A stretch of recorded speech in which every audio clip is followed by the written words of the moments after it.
황교안 국무총리 후보자 인사청문회가 이제 얼마 남지 않았습니다. 오늘 야당 청문특위 위원들이 모였습니다. 모여서 가만히 안 두겠다 이런 각오를 밝혔는데요. 직접 한번 들어보시겠습니다. 비슷한 시기에 신체 검사를 받았던 분이 공부는커녕 책도 읽기 어려워서 고등학교를 그만뒀고 병역 면제를 받고 이듬해인 1980년에 사법고시를 1, 2차를 다 패스하는 엄청난 정신력을 보여주고 있습니다. 황 후보자가 이건희, 이명희 형제의 상속 분쟁 사건에서 이건희 삼성그룹 회장의 변호인이었다는 의혹을 해소하기 위해 청문회 전이라도 교회법이 우선인지 헌법이 우선인지 밝히셔야 합니다.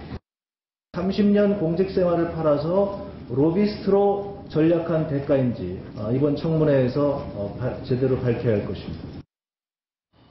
박성원 논설위원. 네. 지금 특위위원들 구성이 된 거 보니까 네. 장난이 아닌 것 같아요. 야당이 대충 하겠다 이런 건 절대 아닌 것 같습니다. 네. 상당히 이른바 그 강성, 저격수, 공격수 뭐 이런 분들 이렇게 평가가 나뉘는 분들로 짜여져 있는데요. 예.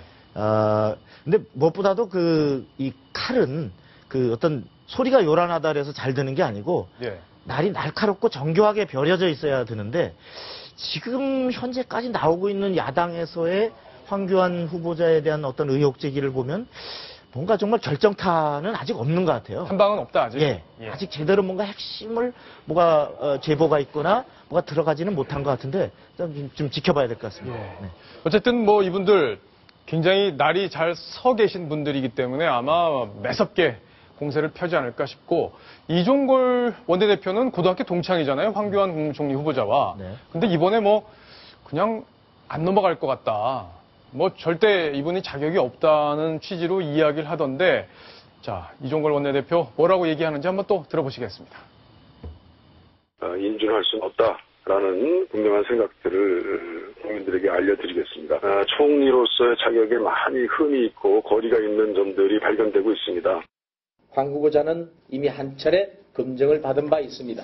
신상털기식, 의혹 부풀리기식 청문회는 이제 지양되어야 합니다. 황 후보자에 대해 총리로서의 국정운영 능력과 자질을 검증하는 청문회가 되도록 주력하겠습니다. 박성원 논설위원. 네. 뭐 공사를 엄하게 구분하는 건 좋은데 네. 고등학교 동창끼리 뭐 친구도 없네요. 그렇죠. 지금 재밌는 표현이 보면은 이제 이종걸 원내대표는 이 사람 원칙과 법에 충실하고 그래서 뭐 검사로서 말하자면 검사의 최고 수장인 법무부 장관, 검찰총장 위에 있는 이제 법무부 장관으로서는 뭐 적격일지 모르겠으나 총리라는 자질로는 많이 부적격하다라는 의견이 많다. 그래서 반드시 100% 이번에 어떤 말하자면 아웃시켜야 된다. 이런 여론이 많다라는 걸 강조하고 있는데 네. 글쎄 막판에 친구로서의 정이 과연 작용할지 좀 지켜봐야 될 일입니다. 예, 지금까지 봐서는 작용하기 어려워 보이는데 해도 안 되죠, 사실. 안 되죠. 뭐 총리 후보자에 대해서는 검증하게 검증해야 되는데 이제 네. 과도한 거에 대해서는 또 국민들이 또 눈살을 찌푸리기 때문에 네. 야당이 문제가 되는 부분은 확실하게 짚어주고 물론이죠. 또 과도한 공세로 흐르지는 않아야 되고 국민들은 아마 그걸 바라지 않을까 싶은데요. 네. 이동희 차장, 네. 이 쟁점 중에서 이 전관예우 부분에서 새로운 의혹이 또 하나 제기가 된 게 있던데요. 부산에서 있었던 일이라죠? 그렇습니다. 지금 거론되는 의혹들 대부분은 법무부 장관 청문회 때 이미 한 번씩 거론이 됐던 내용이고요. 그나마 이제 새롭게 좀 제기되고 있는 의혹 중에 하나가 바로 이겁니다. 황교안 후보자는 2011년에 부산 고검장을 끝으로 검찰에서 옷을 벗었는데요. 그 이후에 법무법인 태평양의 대표 변호사로 일을 하면서 예. 부산지검 사건을 6건이나 수임을 했다. 그랬군요. 그래서 어떤 영향력을 미쳤던 것 아니냐. 그게 바로 전관예우 받은 것 아니냐. 이런 의혹들을 받고 있는 겁니다. 예. 뭐 본인이 이에 대해서 해명을 지금 아무것도 안 하고 있잖아요. 청문회 때 얘기하겠다. 밝히겠다라고 하면서 지금 예. 일일이 대응을 하지 않고 있습니다. 그렇군요.